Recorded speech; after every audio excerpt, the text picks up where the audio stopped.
Hello दोस्तों, मैं ओमपाल एक बार फिर से आपके अपने यूट्यूब चैनल ओम यादव स्टडी सेंटर पर आपका स्वागत करता हूं। तो आज हम अपनी श्रृंखला को आगे बढ़ाएंगे। जो हमारा प्रैक्टिस सेट चल रहा था, अब तक हमने प्रैक्टिस सेट 6 कर लिए हैं। ये हमारा प्रैक्टिस सेट 7वां होगा। ठीक है, इसमें हम 20 क्वेश्चन करेंगे जो कि आरआरबी एनटीपीसी के लिए बहुत ही इंपॉर्टेंट है, जो आपका एग्जाम होने वाला है 12th लेवल का। सारे क्वेश्चन वही क्वेश्चन है जो प्रीवियस पेपर में आ रखे हैं। तो रेलवे हमेशा ऐसे ही क्वेश्चन पूछता है, यानी वो अपना पैटर्न चेंज नहीं करता। तो हम क्या करेंगे, सारे क्वेश्चनों को कैसे हम जल्दी यानी ट्रिकी से सॉल्व कर सकते हैं वो हम करेंगे। मिक्स क्वेश्चन है, यानी प्रैक्टिस सेट है, तो प्रैक्टिस सेट की ही तरह मैंने बनाया प्रैक्टिस सेट। इसमें हम आगे जितने भी क्वेश्चन करेंगे बहुत ही सावधानी से और अच्छे से करेंगे। ठीक है, तो क्लास स्टार्ट करने से पहले यदि आप हमारे चैनल पर नए हैं तो चैनल को सब्सक्राइब करें और बेल आइकन प्रेस करें, जिससे कि आने वाली वीडियो की नोटिफिकेशन आपके पास सबसे पहले पहुंच सके। और वीडियो को अंत तक जरूर देखिए, क्योंकि इसमें बहुत ही इंपॉर्टेंट क्वेश्चन है जो कि लास्ट तक मैंने एक एक क्वेश्चन आपको बहुत ही फायदेमंद होगा। ठीक है, तो आइए स्टार्ट करते हैं हम आज की क्लास। आज का हमारा पहला क्वेश्चन है हमारा, 7 पुरुष किसी कार्य को 6 दिन में पूरा कर सकते हैं, जबकि 4 महिलाएं उसी कार्य को 14 दिनों में पूरा कर सकती हैं। 2 महिलाएं और 2 पुरुष इसे कितने दिनों में पूरा कर सकते हैं? देखो, दोनों लैंग्वेज में, हिंदी में भी है, इंग्लिश में भी। 7 men can complete a piece of work in 6 days, while a 4 women can complete the same work in 14 days. In how many days can 2 women and 2 men finish it? तो देखो, यानी question कह रहा है कि 7 man और कितना 7 पुरुष किसी कार्य को 6 दिन में कर सकते हैं। कितने दिन में करते हैं? ये 6 दिन में करते हैं। ठीक है, और वहीं 4 वुमेन यानी 4 वुमेन कितने दिन में करती है इसी कार्य को? 14 दिन में करती है। ठीक है, 14 डेज में। तो देखो, हमने एक फॉर्मूला टाइम एंड वर्क में पढ़ा होगा आप सबने, m1d1 बराबर m2 d2। तो देखो, m1 और इसका d1 यानी m1 7 मैन 6 दिन में करते हैं, बराबर रख देंगे 4 वुमेन और कितने दिन में करती हैं? 14 दिन में। ठीक है, तो यहां से हम निकालेंगे तो देखो 7 दूनी 14, 2 से कट जाएगा 3, यानी 3 मैन इजिकल टू क्या आ गया? 4 वुमेन। अगर यहां से मैन और वुमेन का हम रेशियो निकाल लें, सॉरी देखो ये क्या है, वुमेन है, 4 वुमेन। यहां से अगर हम मैन का और वुमेन का रेशियो निकाल लें तो ये हो जाएगा 4/3, यानी 4/3 आ गया, यानी 4 मैन और 3 वुमेन का रेशियो आ गया। ठीक है, अब यही हमें काम कराना है, कितना? 2 महिलाएं और 2 पुरुष इसे कितने दिनों में पूरा करेंगे, यानी 2 मैन प्लस 2 वुमेन इस कार्य को मिलके कितने दिन में यानी कितने समय में क्या करेंगे? पूरा करेंगे। टाइम और इजिकल टू हम किसके, अब मान लो देखो कौन से काम को करेंगे, या तो ये 7 मैन 6 दिन में कर रहे हैं उस काम को, या 14 दिन में 4 महिलाएं कर रही हैं उस काम को। तो यहाँ पे जो हमने लिखा है ये दोनों बराबर है ना, तो कोई सा भी रख दो आप, जो सा रखना चाहो। तो मैं रख देता हूं 7 मैन इंटू 6 डेज। ठीक है, अब देखो एक मैन 4 काम करता है तो 2 मैन कितने करेंगे? 2 इंटू 4, प्लस एक वुमेन 3 काम करती है तो 2 वुमेन कितने करेंगी? ये हम कर देंगे। ठीक है, इंटू टी इजिकल टू एक मैन कितना कर रहा है? 4, तो 7 इंटू 4 गुणा में 6 हो जाएगा। तो 4 दूनी 8 और 3 दूनी 6, 8 और 6 कितना हो जाएगा? 14t is equal to 7 Chowk 28 into 6, 14 दूनी 28, यानी टी इजिकल टू कितना आएगा? 6 दूनी 12, यानी 2 मैन और 2 वुमेन मिलके इस कार्य को कितने दिन में कर देंगे? 12 दिन में। तो ये हमारे इस क्वेश्चन का हो जाएगा आंसर। आशा करता हूं क्वेश्चन समझ में आया होगा। अगले क्वेश्चन की तरफ चलते हैं हम। अगला क्वेश्चन हमारा कुछ इस तरह है कि 13 प्रेक्षणों का अंकगणितीय माध्य। अब देखो यहाँ पे एक टर्म दिया है माध्य, तो माध्य और हमारा औसत जो होता है वो दोनों सेम ही होता है। माध्य और औसत क्या होता है? दोनों सेम, यानी दोनों का औसत ही निकालना होता है, एक ही मतलब है। यानी 13 प्रेक्षणों का अंकगणितीय माध्य 7 है, यदि प्रथम 7 प्रेक्षणों का अंकगणितीय माध्य 6.5 है तथा अंतिम 7 प्रेक्षणों का अंकगणितीय माध्य 8.5 है, तो 7वें प्रेक्षण का मान ज्ञात कीजिए, यानी किसके बराबर होगा। तो देखो इसमें हमें क्या करना है, हमें पता है हम बेसिक से ही इसको करेंगे तो भी उतना ही टाइम लगना है। देखो हमें पता है कि 13 प्रेक्षण है, ठीक है, और इनका माध्य कितना माध्य है? 7। तो अगर मैं टोटल निकालूं तो कितना हो जाएगा? 13 सत्ते 91 हो जाएगा। ठीक है, उसके बाद प्रथम 7 यानी फर्स्ट 7 का कितना है? 6.5, तो कितना हो जाएगा? 7 का मैं गुणा कर देता हूँ, 7 पंजे 35, ये तो देखो टोटल है ये। ठीक है, और 7 6 42 और 3 कितना होता है? 45, यानी 45.5 आ जाएगा इसका। अगला लास्ट 7 का कितना है? 8.5, और गुणा अगर मैं 7 करता हूं तो देखो कितना हो जाएगा? यानी ये जो दिया है एक का है, लास्ट में एक का 7 का, तो 7 का निकालेंगे तो 7 पंजे 35 और 7 8 सत्ते 56 और 3 कितना होता है 59। ठीक है, अब देखो ये जो दोनों निकल के आया ये 14 का निकल के आया, यानी पिछले पहले 7 और लास्ट के साथ। ठीक है, तो ये टोटल कितने हो रहे हैं 7 और 7 14 का निकल के आया ना, लेकिन टोटल हमारे पास कितने प्रेक्षण है 13। तो हम इनको अगर जोड़ दें 5 और 5 10, तो ये 13 और 1 14 और ये 5 और 4 9 10, यानी 104 हो गया।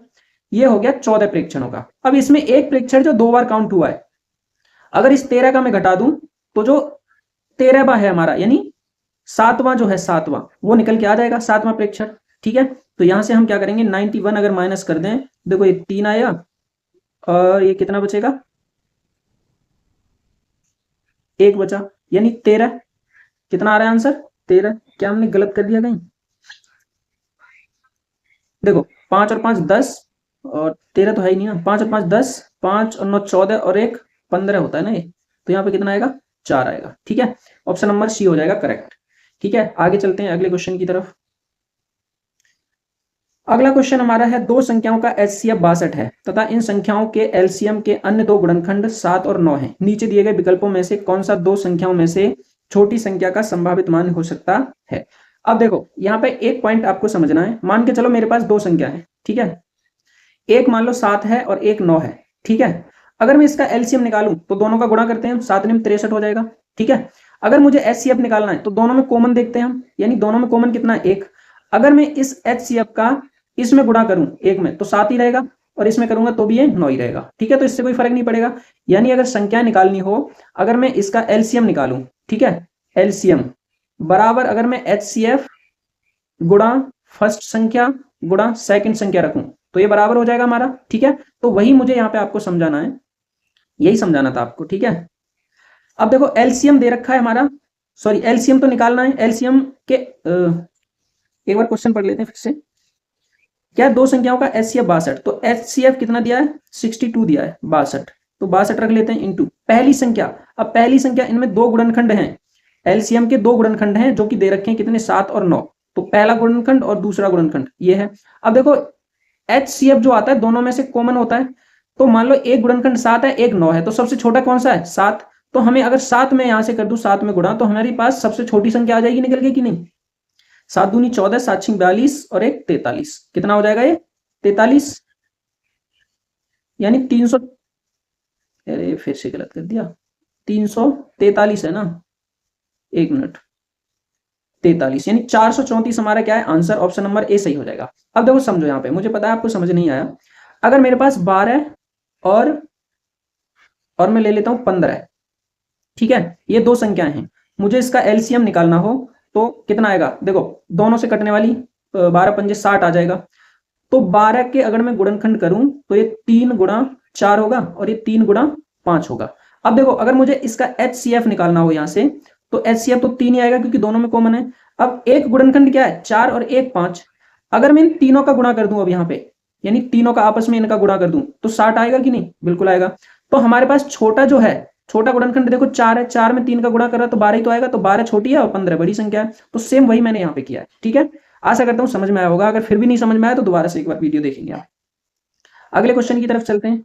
अगला क्वेश्चन है हमारा, एक नियमित बहुभुज के आंतरिक और बाह्य कोण के बीच का अंतर 100 डिग्री सेंटीग्रेड है, बहुभुज की भुजाओं की संख्या है, यानी देखो 100 डिग्री है ये। ठीक है, यानी difference between on interior and N exterior angle of a regular polygon is 100 degree, the number of sides of the polygon is. अब देखो ये क्वेश्चन आया हुआ है, आए हुए सारे क्वेश्चन है, एक भी क्वेश्चन बाहर का नहीं है, मैंने सारे क्वेश्चन वही उठाए जो अलग अलग रेलवे ने पूछ रखे हैं एग्जाम में। ठीक है, तो सब क्वेश्चन इंपॉर्टेंट है, ऐसे ही क्वेश्चन आएंगे, सिर्फ डाटा चेंज होगा आपका। ठीक है, अब देखो इसमें हमें पता है कि एक्सटीरियर यानी इंटीरियर प्लस एक्सटीरियर को हम जोड़ते हैं तो 180 आता है हमारा। ठीक है, यानी कभी भी इंटीरियर और एक्सटीरियर एंगल को एक रेगुलर पॉलीगन में जोड़ते हैं तो 180 के बराबर होता है। लेकिन क्वेश्चन में इसका डिफरेंस दिया है इंटीरियर माइनस एक्सटीरियर, कितना दे रखा है 100। अब अगर मैं यहां से माइनस कर दूं, देखो माइनस, तो यहां माइनस करना पड़ेगा, माइनस माइनस ये प्लस हो जाएगा और यहां माइनस करना पड़ेगा, यानी इससे ये कैंसिल हो जाएगा, ये 2 एक्सटीरियर हो जाएगा, बराबर कितना हो जाएगा 80 आएगा, 2 से इसको काटेंगे तो 40, यानी एक्सटीरियर एंगल कितना आ गया 40 आ गया। अब किसी भी एक्सटीरियर हमें क्या निकालना है, पॉलीगन की साइड निकालनी है। तो साइड बराबर क्या होता है, साइड निकालने के लिए एक्सटीरियर एंगल की साइड निकालने के लिए, सॉरी साइड ऑफ पॉलीगन, तो क्या करेंगे 360 अपॉन में एक्सटीरियर एंगल जो भी निकल के आया, ठीक है, यानी 360 बट्टे में 40 करेंगे तो 0 4 9 36, यानी 9 क्या आ जाएगा हमारे इस क्वेश्चन का आंसर हो जाएगा। ठीक है, नेक्स्ट क्वेश्चन की तरफ चलते हैं अब हम। अगला क्वेश्चन है हमारा आज का, एक वृत्त की परिधि ज्ञात कीजिए जो 7 सेंटीमीटर भुजा वाले एक वर्ग के परिगत है। पाई का मान 22/7 लेना, यानी find the circumference of a circle that is inscribed in a square with the side length 7 centimetre. ठीक है, अब देखो मैं आपको चित्र बना के दिखाता हूं इसका। ये हमने इसका बना लिया चित्र, यानी एक वृत्त के परिगत, यानी वृत्त के परिगत क्या बना हुआ है, एक वर्ग बना हुआ है। इस वर्ग की भुजा कितनी है, 7 सेंटीमीटर क्वेश्चन में दे रखा है। ठीक है, अगर इस वर्ग की भुजा 7 सेंटीमीटर है, ठीक है, तो सारी भुजाएं 7-7 की है। ठीक है, अब देखो सारी 7-7 की है, तो ये जो व्यास होगा इसका वृत्त का, ये भी 7 हो जाएगा, और यहां से अगर त्रिज्या निकालेंगे हम तो कितनी हो जाएगी त्रिज्या, 7/2।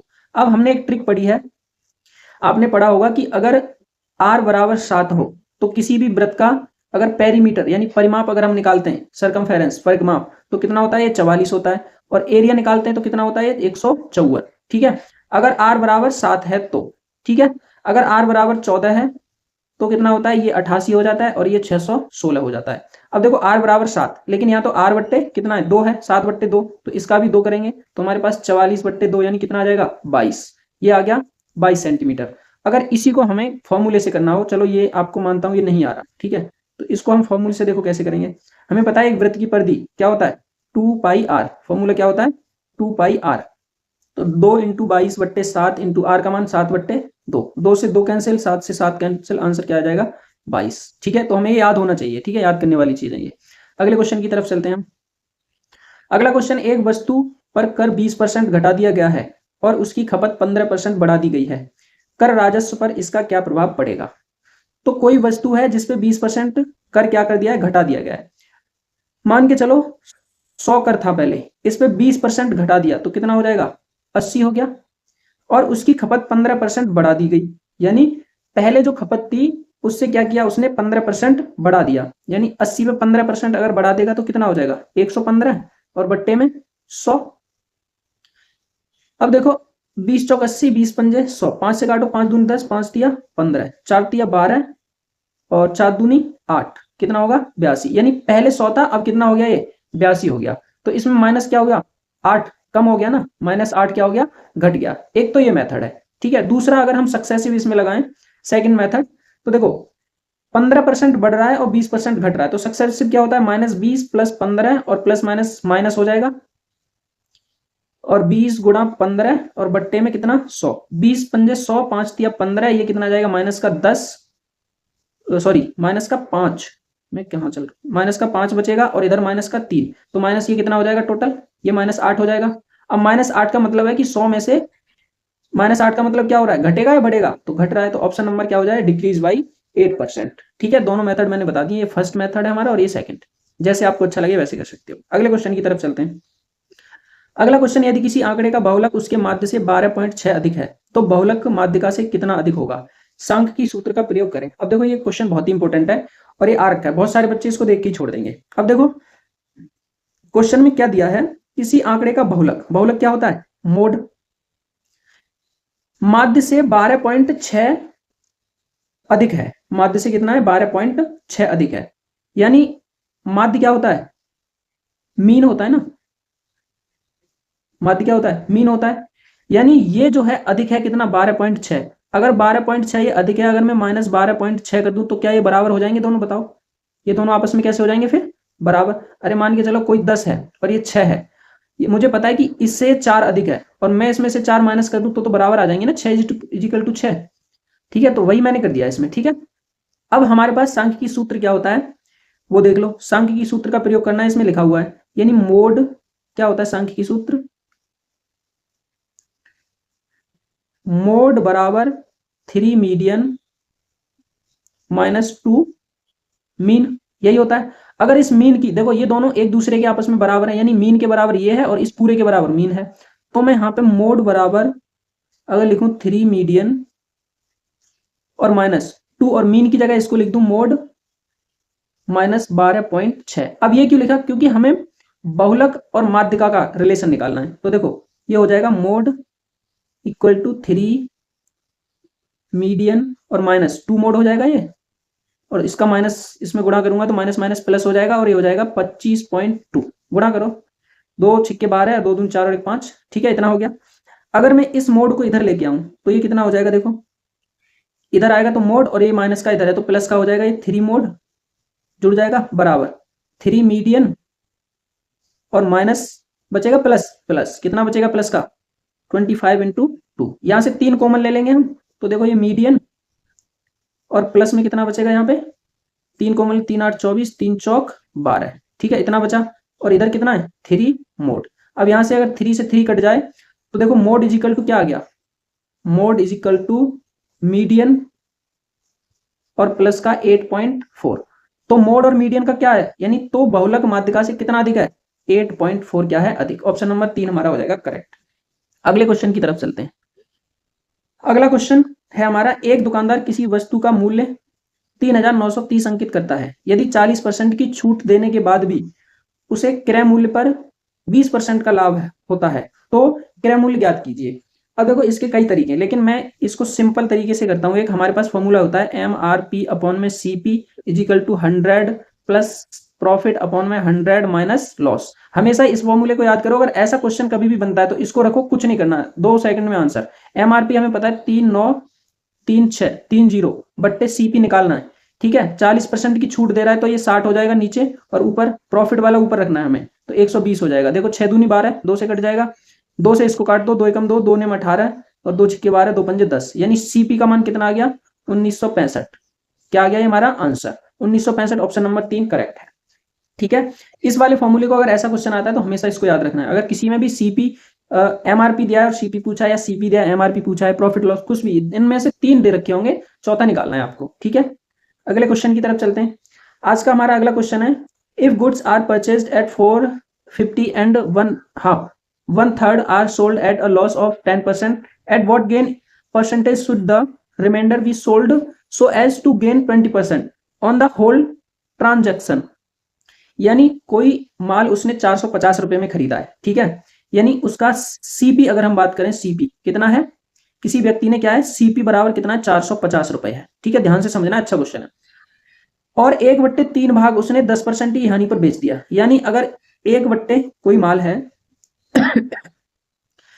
इसका अगर मैं 1/3 निकालूं, ठीक है, 1/3 तो कितना 150 आएगा। इस 150 के माल को उसने 10% की हानि पे बेचा है। अब देखो कभी भी इसका मैं 10% हानि निकालूंगा तो 10% हानि यानी 90% निकालूंगा तो बराबर कितना आ जाएगा, 2 जीरो से 2 जीरो कैंसिल और 135 आ जाएगा। यानी 1/3 भाग को उसने 135 रुपए में बेच दिया। अब इसमें से अगर मैं 150 माइनस कर दूं, क्योंकि ये तो बेच दिया, तो कितना बचा हमारा 300 बचा ना, 300 बचा। तो शेष भाग को कितने प्रतिशत लाभ पर बेचा जाना चाहिए। अब देखो शेष कैसे निकाला हमने, शेष हमारा वैसे तो 2/3 बचा, अगर मैं इसका 2/3 निकालूंगा तो भी इतना ही आएगा, 150 घटा दिया फिर भी हमारा इतना ही आना है, ठीक है। तो समझना ये चीज आपको। उसके बाद कह रहा है कितने प्रतिशत लाभ पे बेचा जाना चाहिए ताकि पूरे लेन देन पर 20% का क्या हो, उसे प्रॉफिट हो। अब देखो पूरे लेन देन पे, यानी पूरा लेन देन 450 का था, अगर 450 पे हमें 20% प्रॉफिट कमाना है तो 120/100, यानी 2 जीरो से कैंसिल, 12 पंजे 60 और 12 चौक 48 और 6 कितने होते हैं 54। यानी हमें पता है कि हमारा सामान जो है 540 रुपए में बिकना चाहिए, जब ही हमें जाके क्या होगा पूरे लेन देन में 20% प्रॉफिट होगा। अब 135 का तो हमने बेच दिया, ठीक है, 135 का हमने बेच दिया, तो क्यों ना मैं इसमें से 135 माइनस कर दूं। 135 माइनस करेंगे तो क्या बचेगा, यहाँ 5, यहाँ पे 0 और यहाँ पे कितना बचेगा 4, यानी ये कितना आ गया 405 बचा। ये कितना बचा 405। अब हमें 405 का और बेचना है। अब इस 405 के बेचने के लिए, लेकिन है तो हमारे पास 300 का माल, 405 में बेचना है हमें, तो कितना बढ़ रहा है ये 105 बढ़ रहा है। कितने पे बढ़ रहा है, देखो 105 बढ़ रहा है और कितने पे बढ़ रहा है 300 पे, बट्टे सॉरी गुणा 100। यहां से इससे काटेंगे तो 3 तिया 9 और 3 5 15, यानी अगर मैं 35% अगर इसका निकाल दूं 300 के सामान को, अगर मैं 135% प्रॉफिट पे बेचूं तो हमारा क्या आ जाएगा, ये देखो 405 निकल के आएगा ये, ठीक है। ये हमारा था करेक्ट आंसर क्या 35%। तो ये मैंने आपको बताया कैसे करना है, ठीक है। तो हमारा ऑप्शन का कौन सा है, पहला सही है। अगले क्वेश्चन की तरफ चलते हैं अब हम। अगला क्वेश्चन हमारा है a person save 40% of his income if his expenditure is 960 then his income in is, यानी एक व्यक्ति अपनी आय का 40% बचाता है। मान लो 100% आय होती है, 40% बचा रहा है यानी सेव कर रहा है, ठीक है। तो एक्सपेंडिचर कितना हो जाएगा उसका, 60 हो जाएगा कि नहीं। 40% बचा रहा है तो 60% क्या कर रहा है, खर्च कर रहा है। अब इस 60% की वैल्यू हमारे पास दे रखी है 960 क्वेश्चन में। तो एक यहां से अगर मुझे 100% निकालना हो, क्या 100%, 100% तो क्या करेंगे, इसको नीचे आ जाएगा ये 60 और गुणा 100 कर देंगे यहाँ पे। तो 6 6 एकम 6, 0 से 0 कट जाएगा और 6 छिंग 36, यानी कितना आ जाएगा 16 गुणा 100 यानी 1600। हमारा ऑप्शन नंबर क्या आ जाएगा, 4 करेक्ट हो जाएगा। अगले क्वेश्चन की तरफ चलते हैं। समझ में आया ना क्वेश्चन, नहीं आया एक बार फिर से देखेंगे वीडियो पे आखिरी तक बने रहेंगे। ऐसे ही क्वेश्चन है सारे, बहुत ही इंपॉर्टेंट क्वेश्चन लेके आऊंगा आपके लिए, ठीक है। एंड तक आपको वीडियो देखनी है, ठीक है, यानी कि बीच में भग जाओ। अब देखो ये क्वेश्चन है, इस क्वेश्चन को हम थोड़ी बाद में करेंगे, इससे पहले अगला क्वेश्चन कर लेते हैं। ये वाला क्वेश्चन है एक पानी की टंकी को समान क्षमता वाले 23 पाइपों से 23 पाइप 29 मिनट में भरा जा सकता है। यानी एक कोई टंकी है, वो समान क्षमता वाले पाइप है 23 और उनसे 29 मिनट में टंकी भरी जा रही है। समान क्षमता वाले 47 पाइपों का उपयोग करके पानी की टंकी कितने मिनटों में हम इसको भर जाएगी। अब देखो इतना बड़ा क्वेश्चन है लेकिन आंसर कितना आसान है इसका। यानी समान क्षमता वाले पाइप कितने, इसमें भी हम वही लगाएंगे, यानी कौन सा M1D1, ये आपने फॉर्मूला पढ़ा है, बराबर M2 और D2। अब इसकी जगह D की जगह आप टाइम रख लो, ठीक है, यहाँ टाइम रख लो। तो M1 23 पाइप हैं और कितने 29 मिनट में भर रहे हैं, बराबर 47 पाइप उसको कितने मिनट में भरेंगे, तो T ले लो टाइम, ठीक है, T2। यहां से देखो ये आ जाएगा 23 × 29 का आपस यही गुणा कर देते हैं ना, हम आगे क्यों लिखें। इसका गुणा हम करेंगे तो 9 × 27, 9 दूनी 18, 6 24, 26 और 2 दूनी 4, 2 6, बट्टे में कितना आ जाएगा 47। इससे जब हम इसको काटेंगे तो आया 21.97, सॉरी 21 नहीं आएगा, 47 एक आएगा। अब एक तो 2 में आ रहा है, कितना बचेगा देखो, ये बचेगा 47 यानी 9 बचा और 1 19, 4 चौक 16, 4 बार यानी 14 पॉइंट कितना आएगा 19। ये हमारा ऑप्शन नंबर 2 हो जाएगा सही, ठीक है। अब हम चलते हैं अगले क्वेश्चन की तरफ। आज का हमारा अगला क्वेश्चन है एक दुकानदार अपने सामान को क्रय मूल्य से X% अधिक मूल्य पर अंकित करता है और उन्हें 10% की छूट पर बेचता है। यदि उसे 71% का लाभ हुआ है तो X का मान ज्ञात कीजिए। अब देखो इस क्वेश्चन में हम दो तरीके से कर सकते हैं। एक तो पहला जो है बेसिक करो, ठीक है, तो बेसिक बहुत लेंथी हो जाएगा, हमें इसको करना है ट्रिक से। तो ट्रिक के लिए हम क्या करेंगे, इसमें ऑप्शन चूज करते हैं हम। अब ऑप्शन हमें वो चूज करना है, ठीक है, ऑप्शन हमें वो चूज करना है जिससे क्या सिंपल रहे।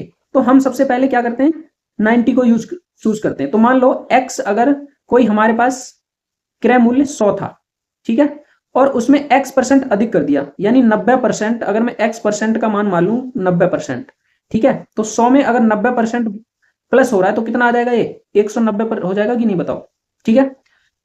उसके बाद और उन्हें 10% की छूट पर बेचता है, तो अब यानी 190 जो हमारा आया इसको 10% की छूट दे रहा है, तो 10% की छूट देगा तो 90 हो जाएगा और बट्टे में 100। देखो 2 जीरो से 2 जीरो कैंसिल और 19 निम्मा कितना होता है 171 होता है, ठीक है। अब ध्यान दो यहाँ पे, तो उसे 71% का लाभ होता है। तो क्या हमारा 71% आ रहा है, पहले 100 हमने माना बाद में 171 हो गया, तो क्या 71% आ गया यहाँ पे, बिल्कुल आ गया। तुम्हारा ऑप्शन नंबर 3 क्या हो जाएगा, करेक्ट हो जाएगा, ठीक है। अगले क्वेश्चन की तरफ चलते हैं हम। नेक्स्ट क्वेश्चन है सिंप्लीफाई, यानी 81 + 76/2 + 42 - के 86, काट दो इसको, बहुत आसान क्वेश्चन है। 2 × 6 2 × 8 16, यानी देखो 81 प्लस का 86 तो माइनस का कितना 5 और इसको जोड़ो, इसमें से 5 जाएंगे 33 33 और ये कितना आ जाएगा 75 आ जाएगा हमारा आंसर। ऑप्शन नंबर 4 हो जाएगा करेक्ट।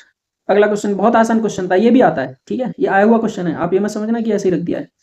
अगला क्वेश्चन हमारा, ऋषि के पास 16,1,612 रुपए हैं, वे इसे अपने बेटों शान और पीयूष में बांट देते हैं और उन्हें 8% वार्षिक ब्याज दर पर निवेश करने को कहते हैं जो वार्षिक रूप से संयोजित होती है।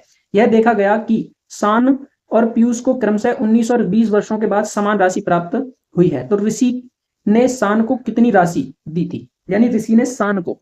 तो सबसे पहले देखो ये क्वेश्चन आया हुआ है 2025 में, शिफ्ट में बता देता हूं आपको, 9 जून को आया है शिफ्ट फर्स्ट में, आप चेक कर लेना, बहुत इंपॉर्टेंट क्वेश्चन है, तो आपकी भी शिफ्ट में आ सकता है ये, आपके में अंडर ग्रेजुएशन वाले में भी, ठीक है। तो यहां से हम पहले ऋषि को लेते हैं, सॉरी ऋषि के पास कितने हैं टोटल रुपए 1612 है, ठीक है। इसे अपने दो बेट शान और पीयूष में बांट रहा है वो, ठीक है। अब हमें नहीं पता कितना कितना बांट रहा है, लेकिन वही हमसे पूछा है कि ऋषि शान को कितना पैसा देता है। समय का हमें पता है कि 20 वर्ष और 19 वर्ष है, रेट हमें पता है। तो ऐसे क्वेश्चन में देखो हम क्या करेंगे, सबसे पहले शान है यहाँ पे, शान को मान लेते हैं उसने x रुपए दिए, ठीक है। तो पीयूष को कितना देगा, पीयूष को 1612 माइनस एक्स देगा, क्योंकि मान लो x तो इसको दे दिए तो 1600 में से कम करेंगे जितने ही तो दिए। अगर मैं इसको करूं तो ये इसके P1 का आ गया, इसको P1 मान लेते हैं, इसको P2 मान लेते हैं, ठीक है। अब देखो इसका हमें निकालना है, अगर मैं इसका शान का निकालता हूं तो P और 1 प्लस R अपॉन 100 होता है कि पावर n, यही होता है ना चक्रवृद्धि ब्याज का फॉर्मूला। यहां से अगर इसको करेंगे तो P का मान तो x है, ठीक है, 1 प्लस, अब देखो R का मान अगर मैं 8 रखता हूं तो यहाँ पे देखो जगह कम है, इस वजह से हम डायरेक्ट करेंगे। R का मान अगर 8 रखता हूं तो ये कितना हो जाएगा, 100 एकम 100 और 8 108, और 108 से भी 108 को मैं 100 से भाग करूंगा तो 1.08, और समय कितना है इसका 19 वर्ष। समय कितना है इसका पहले का, यानी T1 कितना है 19 और T2 कितना है 20 वर्ष, ठीक है। ये आ गया हमारे पास, ठीक है। इसको हम ऐसे ही रहने देते हैं अभी, ठीक। आगे अब इसको निकालते हैं, इसका P का मान कितना है देखो, अब फॉर्मूला तो हमें पता ही है तो डायरेक्ट रखेंगे 1612 माइनस एक्स, और यहां से अगर मैं निकालूं तो ये भी कितना हो जाएगा 1.08, और इसकी पावर कितना हो जाएगा 20 हो जाएगा ये, ठीक है, इतना ही हो जाएगा ना। अब देखो ध्यान से आगे क्या करेंगे, ये दोनों कैसे हैं बराबर हैं, वार्षिक रूप से संयोज होती है, और यह शान और पीयूष को क्रमशः 19 और 20 वर्षों के बाद समान राशि प्राप्त होती है। अगर इनको समान ब्याज प्राप्त हो रही है तो इन दोनों को हम बराबर रख सकते हैं, यानी मैं इसके बराबर क्या x और 1.08 की पावर 19 इसको रख सकता हूं, बिल्कुल रख सकते हैं हम इसको, ठीक है। यहां से अगर मुझे देखो x निकालना हो यहां से, तो मैं क्या करूंगा, इस वाले को अगर मैं इधर लेके आऊं तो देखो ये भाग में आएगा, और एक जैसी संख्या, जैसे मान लो यहाँ पे 2 की पावर 5 है और इधर 2 की पावर 6 गुणा x है, इसको मैं इधर लेके आऊंगा तो ये भागी तो होगा 2 की पावर 6, यानी भाग में घाती क्या होती है घट जाती है। तो सेम इसमें भी क्या करेंगे हम इसको घटा देंगे, ठीक है, यहां से ये घट जाएगा, तो यहाँ पे क्या बचेगा, यानी ये x बराबर क्या बचेगा, यहाँ पे x बराबर बचेगा 1612 माइनस एक्स और 1, यानी 20 में से 19 माइनस हो जाएगा तो कितना बच जाएगा यहाँ पे इंटू में 1.08, ठीक है, इतना ही तो बचा, यानी इसकी पावर 1 बचेगी, इसकी घात 1 ही तो बची, 20 में से 19 जाएगा तो 1 बचा, तो इसको मैंने डायरेक्ट लिख दिया, ठीक है, 1 ना लिख के पूरा इतना। अब इसको अगर हम गुणा करते हैं आगे तो देखो ये हो जाएगा 1612 इंटू 1.08 और माइनस के x इंटू 1.08, ठीक है। इस वाली संख्या को अगर मैं इधर x के पास लेके जाऊं तो ये कितना हो जाएगा 2.08x, जुड़ जाएगा ना ये माइनस का इधर प्लस का, बराबर 1612 इंटू 1.08, यही हो जाएगा, ठीक है। अब देखो जगह इसमें है ही नहीं, आगे हम करते हैं, चलो कोई नहीं, आगे पेज पे कर लेते हैं हम, कोई दिक्कत नहीं। कितना आया हमारा 2.08x बराबर 1612 इंटू 1.08, यही आया ना। यहाँ से x का मान हमें निकालना है, तो ये 1612 इंटू 1.08 और अपॉन में कितना आ जाएगा 2.08, देखो इससे ये कैंसिल हो जाएगा। अगर मैं इसको काटूं तो देखो 4 से, 4 पंजे 20, 4 दूनी 8, 4 दूनी 8, 4 सत्ते 28, ये 52 से कितनी बार कटेगा, 52 से ये कटेगा, पहले 5 दिया 15, 3 बार कटेगा, 3 दूनी 6, 3 5 15, ठीक है, कितना बचा 5 और 2, 52 बचा, और फिर 1, यानी ये कटा 31 इंटू 27। इसका जब गुणा करेंगे तो x बराबर जो मान निकल के आएगा हमारा 7 एकम 7, 7 तिया 21 और 2 23 और 2 तिया 6 8, 837 क्या आ गया इसका हमारा आंसर। अब ये 837 किसका है, देखो पीछे x का मान कितना आ गया 837, और हमसे पूछा किसका था, शान का ही पूछा था हमसे, तो 837 इस क्वेश्चन का क्या हो जाएगा करेक्ट आंसर, यानी 837 x को दिए थे, ठीक है, शान को दिए थे उसने 837, और बाकी जो बचे वो किसको दिए थे पीयूष को। अगले क्वेश्चन की तरफ चलते हैं अब हम। अगला क्वेश्चन हमारा आज का, ये भी देखो ऐसे क्वेश्चन मैंने और भी करा रखे हैं आपको। इसमें क्या करना है, 5m² प्लस 18m प्लस में 16 बराबर 0, इसका हमें मूल निकालना है, तो गुणनखंड करो। 16 पंजे 80 और 8 दाई 80, यानी 5m² प्लस में 10m और प्लस में 8m प्लस 16 बराबर 0, यानी 16 पंजे 80। अब 80 गुणा करके आए और जोड़ के कितना आना चाहिए 18। तो यहाँ से अगर मैं 5m कॉमन ले लूँ तो क्या बचेगा, m प्लस में 2 प्लस का 8 कॉमन ले लूँ तो m प्लस 2 बराबर 0। अब देखो एक बार m प्लस 2 बराबर 0 तो m का मान कितना आएगा माइनस की 2, एक बार कितना 5m प्लस 8 बराबर 0, तो m बराबर कितना आ जाएगा -8/5। तो -8/5 और माइनस की 2, ऑप्शन नंबर 3 हमारा यानी सी करेक्ट हो जाएगा। अगले क्वेश्चन की तरफ चलते हैं। आज का हमारा नेक्स्ट क्वेश्चन है, यदि 13 सेंटीमीटर ऊंचाई वाले एक लंबवृत्तीय शंकु का आयतन 160 पाई है, पाई सेंटीमीटर है, सेंटीमीटर क्यूब होगा है, तो इसके आधार का व्यास ज्ञात कीजिए।